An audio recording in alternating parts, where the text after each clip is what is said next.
biso bapigime to batwa tozonga nsima biso toali bato ya nsima eyala bakelasi eyala bisika nyonso na bakelasi me biso toyitaka nsima mpona tomoni na baplasi nyonso na babiro biso toyikuna te biso bapigime toyikuna te eyala na bazando eyala na babiro toyikuna te yango wana biso totangi malamu te sika oyo toza kolukela sika bana na biso tozali na ekole na biso awa ezali bien développé te ezotanga na ndenge moko mabe bozangi ba matériel ezali te tout et tout alukela biso bambeli bakongo bipasoli balime bapusu mpe biso tokolalaka na nse yango ba autochtone pigime batio parce que awa tozali penza minimiser na kati ya mabota nyonso mpona ngana mwana niveau ya deuxième année humanitaire nayebi me koexprime mot français mpona alobaka miso bato te ana sekli baekole na biso baignorance na baprofesseur tozali bapigime batwa ndenge tozali awa biso tozali presque kozonga nsima na na mabota nyonso ezali biso bapigime tozonga nsima mpona ngai nalingi nayeba français parler tokokutana baninga na baformation nakovanda mpenza nazala baba te ifo naloba namise présente nazala lokola bamama mosusu nalingi amemela biso tokende biso tozonga nsima te na baprofesseur oyo baza bien formé ya mbandaka awa te mpo aya bakoseka biso bakoridiculize biso tolingi oyo baekuna bamema baya kote ya biso awa mpona biso bafille oyo tokufela ya bapapa baboti baiso na moyen te bamama oyo totika mo bana moyen te basalaka bilanga na bilanga ngo nde bazosala bazamba dia babotoli mpona kotanga na biso ekomi na kaka province ya biso eza très reculé na baprovince mingi na Congo Équateur eza province moko ebiangami ya bato ya mayele kasi eza très reculé makasi tout et tout biso bapigime tokenda kaka liboso tozonga nsima te baoyo batikalaki nsima tokenda koyebisaka bango eloko ya biso oyo eyei kotombola biso eyei mpo biso tokenda liboso banda formation wana formation nyonso ekoya ata mpona chauffeur basi mpe basalaka nga na sepe mona sala mpona chauffeur mais place akofana nde eza te voilà oyo bakoloba français mposa na ngai na bamama na bana na ngai atoloba français ezali te ndako ezali te makambo nyonso ya kitoko ezali kuna na ekole eza te yango ezali wana kombo na yango epe lituri tosengi na bambeli bapao balongo bipasoli makambo oyo esalaka misala ya Nzamba ya mibale mbote papa journaliste boni bino awa na sekli awa biso na sekli tozali bien boza bien boyambi Asbel mbandaka na biso na sekli ndeni bo toyambi Asbel mbandaka na biso toyambi yango kitoko po président national na biso Die Banza na acte ye aza kosala yango a na sekli mbala liboso tomona eloko ya boye salema na sekli ide oyo azali nango azali pena na posa ya tombo ya mbandaka pe ye alingi bamama makasi po yebi ke bamama nde moto basimbi lobi na biso ezali bamama po mwana kobotama nde mama moto akomisaka biso bongo. Alors message nini okolancer na président Die Banza oyo azolanda yo na mboka Kinshasa? Na message na ezali ka boy ido ya azui azonga nsima te papa misu bayaka balobi boy après basali pe après bazongi nsima azonga nsima te akenda kaka liboso totombele kaka mokako swa akenda kaka liboso atambola kaka liboso mbote papa mama kombo nani? Kombo na mama Mboliembo Dorcas. Mama Dorcas. Mama oyambi Asbel ondeni. Nayambi Asbel na ndenge bakomeli biso kwa kufungula biso makambo ya kitoko na mboka bamemeli biso kasi ezala ba blague te po to sepela bana biso to na ba moye te bana biso to na posa batanga baza lukula bino bayandenge bomemeli biso aho eloko ya liboso ya makasi to senge bo pesa biso microcredit d'après makambo ya formation kende liboso. Message nini yokolobela vraiment honorable Die Banza oyo aza initiateur ya Asibel Mbandaka na biso. Bon message nanga na tombeli papa président die banza kaka matondi nzambe abakisa ye mikolo ebele na likambo ya memeli biso pe asunga biso makambo ya formation ya classe ekende liboso pona ngai nalingi na ye ba français parler tokokuta na baninga na ba formation na ko vanda penza nazala baba te il faut na loba na mi se présenter nazala lokola ba mama mosusu nalingi amemela biso tokende liboso tozonga simate na ba professeur o baza bien formé ya Mbandaka awate po aya bakoseka biso bakoridiculiser biso tolingo ba ekuna ba mema ba ya kote ya biso awo oui bakoloba français ni posa na ngai na ba mama na bana na ngai toloba français voilà maman zana posa aloba français honorable Dieu banza sud okoko sala quelque chose ba professeur balonga na Mbandaka ba ya opesa bango cours na Sekli Wenzi ezabote mama ezali boye mosusu obakisa nini mosusu ya kobakisa ezali kaka bo financer biso honorable Dieu banza a fournir biso na financement ya microcrédit pour te ba soutenir mabota biso to ana ki pauvreté makasi. Voilà, le message est passé. Honorable, maman va concerner vraiment microcrédit. Balobi on va vivre kaka na mimbongo. Ceux qui vraiment ressentent quelque chose vite fait et que ça vraiment bien. Maman Dorcas, merci beaucoup. Lilo bananga ya suki rozali. Lilo bananga ya suka kaka nzambe abakisa bino mikolo ebele ape honorable abakisa honorable die banza mikolo ebele ape sa ye makasi musalo ekende libuso zonga simate. Kombo nanga Naomi Mumba. Maman Naomi yo oyambi lisolo ya Asibel ondene nayambi yango na motema moko pe na isengo makasi po eloko abona ntomona pe te toyoka kaka koyoka ba place misusu me ana ne komite na Sekli Wenji kokoma nango yango pe komona pe yango pe to sepe pe to kota na kati esepesa pe biso ye pe asepela na oyo asali liloba na koloba na honorable die banza ekozani liloba nanga eza kaka boye pona biso ba fi oyo to kufela ya ba papa ba boti ba isu na moyete ba mama ozo tika mo bana moyete basala ka bilanga na bilanga ngonde bazosa bazamba dia ba botoli pona kotanga na biso komi na kaka mona yoki aye na ba formation to na biso to kota biso toza na Sekli na Mbana to na place ya ofanda te aluki aso ba place ya kofanda puto za la wana pona kokota ba formation wana formation yo sekoya ata pona chauffeur bati pe basalaka merci ngana sepe mona sa pona chauffeur mais place ya ofanda ezati voilà depuis na tamboli na Mbandaka na tikalo bona mwana mwasi courageuse Laura Fiyote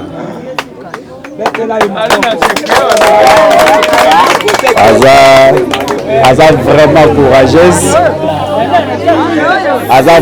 courageuse aza na besoin ayeba komema mutuka honorable die banza faut ça quelque chose pour na mwana mwasi oyo bana Sekli vraiment ba mona eza solo na kosenga na osala quelque chose vite fait mama oyo akoma komema mutuka olobaki komolo nani kombo nanga Naomi Mumba mama Naomi aza brave courageuse aza na besoin comme chauffeur et kozala vraiment bien ce ko décanter situation yo avant biso to longwa na Mbandaka mama oyo abandana parce qu'elle est vraiment courageuse maman liloba nini okoyebisa honorable et puis message n'a pas honorable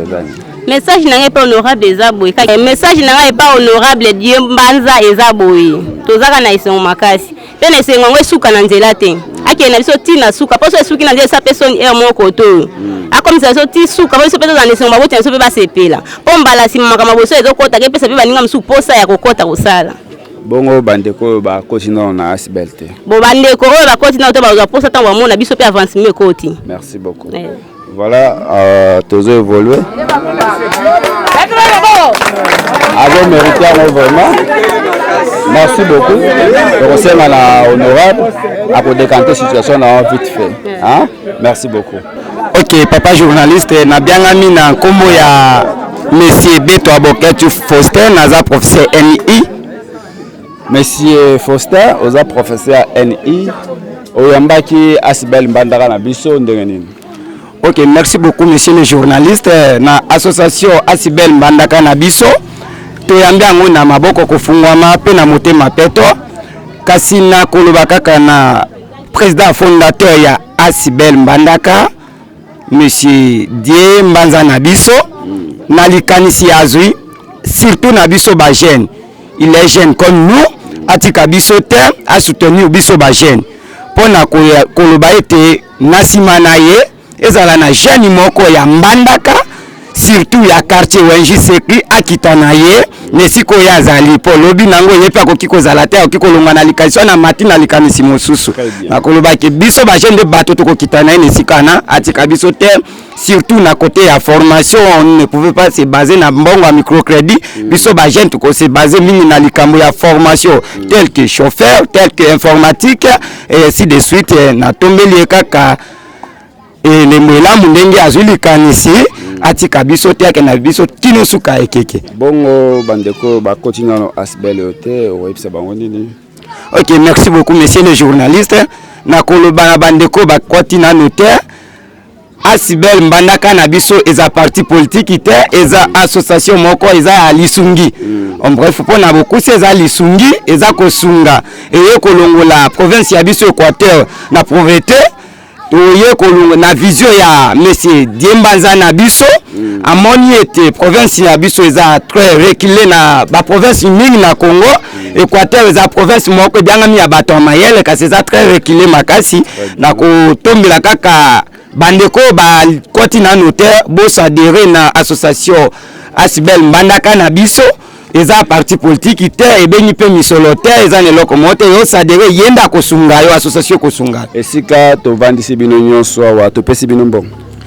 Monsieur le journaliste ndenge to vandi awa bo pesi biso mbongo te po eza parti politique te eza ndi association boyo koluka vision nini pour que province etombwa. Voilà boyo kibino moko na minoko to pesi ata 100 francs a te a eza parti politique te eza vision awa tozolonda na mutu et non tozolonda na mabanga parce que ce que ingénieur abimi awa sekli wenzi eko développer za boyete boy papa journaliste mbandaka na biso mbandaka na biso OK, merci mbandaka na biso mbandaka na biso mbandaka na biso voilà. Merci beaucoup monsieur le professeur Lilobana ya suka zani. Bon Lilobana ya suka pona honorable Diebanza na biso ezabwe biso toza ba jeune akoki pe ko décanter ba situation ya NI eza na kati Équateur aboza ba NI ba futi toza ba NI na autofutamité donc asa ba démarche pour qu'il y a décanter situation comme on a biso bilenge bo na mosala enseignement tozo ko souffrir ye moko atanga ka ebi souffrance ya enseignement ndenge zalaka et biso pe tozuli kanisi pona ko sunga bandeko baza na sima biso atika biso te abuna biso po soki moto sokoti na etumba bazonga kasima te kenaka liboso ndenga nebisi akendaka liboso abunda pona makambo nyonso oyo quartier wenji sekli elobeli pona ye. Merci beaucoup. Mpoete biso pe bapea tozali banani bapigime batwa OK ndenge tozali awa biso tozali presque kozonga sima na na mabota nyinso ezali biso bapigime tozonga sima yango wana tosengi na honorable nani honorable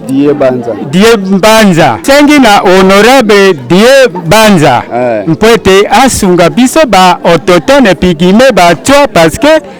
awa tozali penza minimiser na kati ya mabota nyonso yango wana komeke lokola ye asunga biso ezala misala nyonso oyo tozali nango mposa tozali na mposa ya liboso biso tozali bacultivateur tosalaka bilanga mingi tosengi na bambeli bapao balongo bipasoli makambo oyo esalaka misala ya zamba ya mibale biso totangi malamu te sika oyo toza kolukela sika bana na biso tozali na ekole na biso awa ezali bien développé te ezotanga na ndenge moko mabe bozangi ba matériel ezali te ndako ezali te makambo nyonso ya kitoko ezali kuna na ekole eza te yango ezali wana kombo na yango epe lituri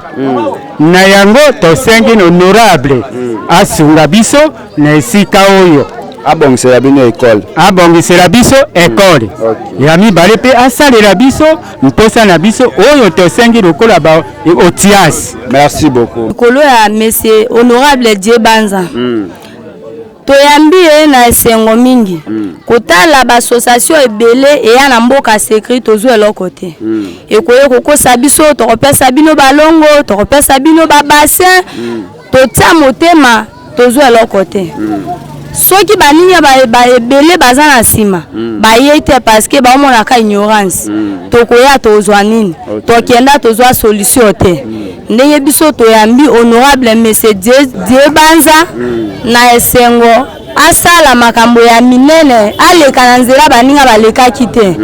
aya kokosa biso mpela moko baninga bakosa biso te na yango totombeli eboye bolamu asala makambo ya minene azala motiki bilembo na mboka ya Sekri Wenji. Merci beaucoup maman. Monsieur Mola yoza nani na mboko ngai pigime na alia na mboka Sekri yango ana na sepeli na association oyo yeyawa oyo papa bien Banza ayeli biso yango ana to sepeli na yango mpe yango ana biso bapigime to bachwa tozona nsima yango ana tomoni association eyeli awa mengo eyi kotombola biso yango ana ye papa bien Banza me azongisa biso nsima te me akende na biso liboso mpote biso toali bato ya nsima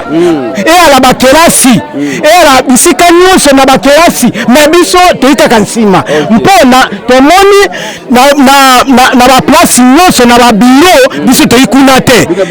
biso bapigime toyikuna te eyala na bazando eyala na babiro toyikuna te yango wana ya association eyeya mpo biso totombwana papa ajonga nsima te na association oyo papa asalela biso tu etu alukela biso bambeli bakongo bipasoli balime bapusu mpe biso tokolalaka na nse yango wana esika association eyei me ekolongola biso na nse ekotia biso likolo yango wana totomboli yango wana tomwana liboso mpo ntombo wana okenda liboso ezonga nsima te mpo esika yo oyei papa yo papa bien Banza papa asalela biso tu etu biso bapigime tokenda kaka liboso tozonga nsima te baoyo batikalaki nsima tokenda koyebisaka bango eloko ya biso oyo eyei kotombola biso eyei mpo biso tokenda liboso banda lelo tokende zwaka bango te butu mobimba mpo te bango baya totia bango bankombo mpo biso totombwana banda lelo na sepeli na ndenge Dieu Banza na biso ayo kopesa biso ba formation biso ba jeune fille ya Sekri Wenji ba misusu batanga te pour la possibilité ba mama ezate to kufela ba para ba mama misusu bako mikolo donc na sepeli makasi na ndenge Dieu Banza na biso ayo kopesa biso formation na Wenji Sekri. Merci beaucoup lelo banini okoloba na baninga na o ba kotina no Asbel Haute. Lilo bana ko tolo bana baninga na ba jeune fille donc baya ko komisa ba kombo na Dieu Banza na biso pour toza la formation ba oyo batanga te baza ba formation à coup de soir ba formation esthétique ba formation à couper couture ba formation ya koyekola mutuka donc na nati yosko koyekola ni nati ngai na koyekola na couture voilà couper couture. OK, merci beaucoup. Massa ndengeni Bien, monsieur le journaliste. Yoko mononai. On a un saïbo pour le Charles. Monsieur Charles, vous êtes membre Asbel? Oui, je suis membre Asbel, je suis le comité directeur et dirigeant. Massa, le comité directeur Talaboy, c'est quoi le lobby? Le lobby, monsieur Dieu Banza. Pour mon niveau à 2 années humanitaire. Je exprimer mon français pour le bami sur la tête. Na séclé ba ko na biso ba ignorance na ba professeur mi ba pour ça va continuer. Pour ba obliger ki koto na séclé na ba école secondaire. De si ça otani ça va ngote. Yango na ba comme na posa otani ça ba ba université. Nga kutu na kuda des na sa pédagogie mais là ya tene kutu na changer des options. Quoi pour ça mes amis? Na ina salle informatique. Au salle informatique. OK, OK. okenda formation na IMPP. Oui. Oyokola informatique. Ok, sikoyo avokota Asibel oyokaki ondele. Nayoka yango sentiment esimba nga motema ngai na obenga ba master o misu ba te ba parents na bango bakufela to ba mama na bango katangisa bango te bana Asibel et pas monsieur le directeur honorable Dieu Banza apesa biso ba fond ya ba fonctionnaire yemo wa pesinde ko file po ya otanga. Merci beaucoup.